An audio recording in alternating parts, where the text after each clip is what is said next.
Hello everyone, I am Kavya and in this lesson I will be speaking about the promoters of a company.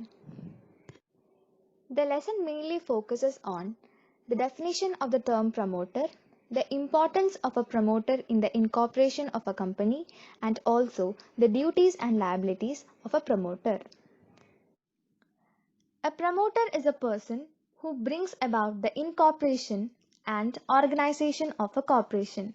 He brings together the persons who become interested in the enterprise, aids in procuring subscriptions, and sets in motion the machinery which leads to the formation itself. This was interpreted in the case of Boscher versus Richmond Land Company. Therefore, the role of a promoter is very much important in the formation of a company. In the case of Twycross versus Grant, it was mentioned that a promoter is one who undertakes to form a company with reference to a given project and to set it going and who takes the necessary steps to accomplish that purpose. Therefore, a promoter lays down the building blocks for forming a company. Justice Bowen has remarked that the term promotion is a term of business and not of law.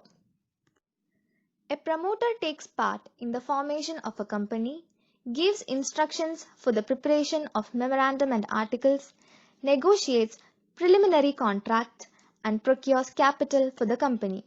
However, it is not necessary that he should necessarily be associated with the initial formation of a company.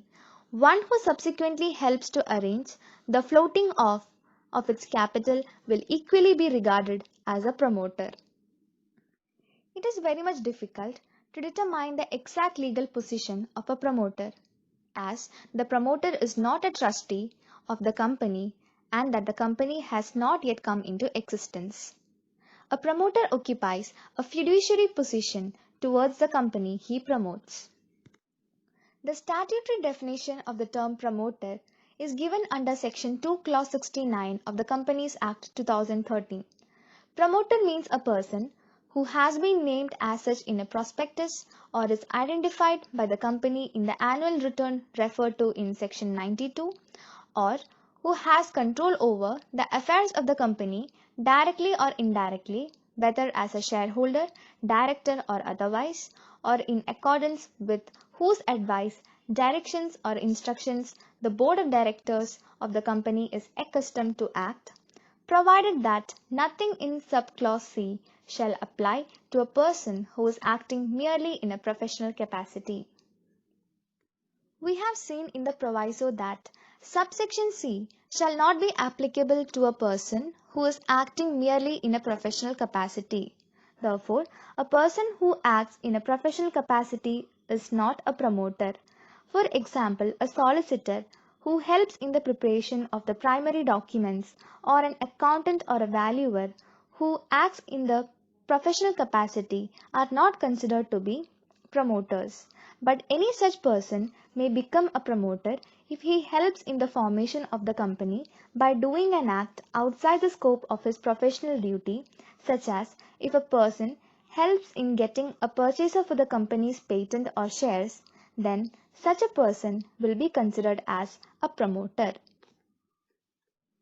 Now we will understand the duties and liabilities of a promoter. A promoter is given a very advantageous position in relation to the proposed company. The courts have fixed him with the responsibility of a fiduciary agent. The position of promoters was explained in the case of Erlanger versus New Sombrero Phosphate Company. In this particular case, as headed by Mr. Erlanger, an island was purchased which contained phosphate mines. Later, a company was incorporated to work with these mines. Erlanger named 5 persons as the directors. Among these 5 directors, 2 of them were abroad, and among the other 3, 2 persons were directly controlled by Mr. Erlanger. These 3 directors purchased the island for the company. Later, a prospectus was issued and many people purchased shares. The purchase of the island was adopted by the shareholders at their first meeting, but the real circumstances were not disclosed to them. However, the company failed and the liquidator sued the promoter for refund of the profit. It was held that the promoter must disclose the interests to the board of directors, who are completely independent of the promoters, and it is the duty of the promoters to ensure that the company has such independent board of directors. However, in this particular case, the promoter of the company, that is Mr. Erlanger, had direct control over two directors. Also, it was held that if the company has no independent directors, the disclosure will be made to the whole body of the shareholders. But it should be noted that disclosure to a few shareholders is also not enough. In such a case, the prospectus of the company will be taken as a disclosure to the whole public.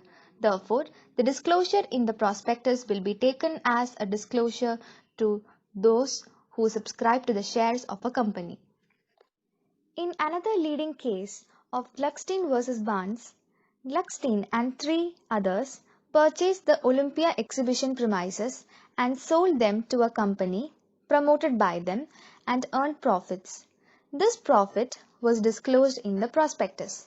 Later, again the promoters earned profits by purchasing securities on the premises. However, this profit, which was gained later, was not disclosed in the prospectus. This was held to be a secret profit and was directed to refund the amount to the company, and the promoters were held liable for breach of the fiduciary duties. In addition to all these obligations, the promoters have to comply with the SEBI guidelines of 1992. To conclude, a promoter plays a very important role in the formation and incorporation of a company. However, if any facts are concealed, they will be held guilty for breach of trust and also will have to pay compensation for such transactions. Thank you.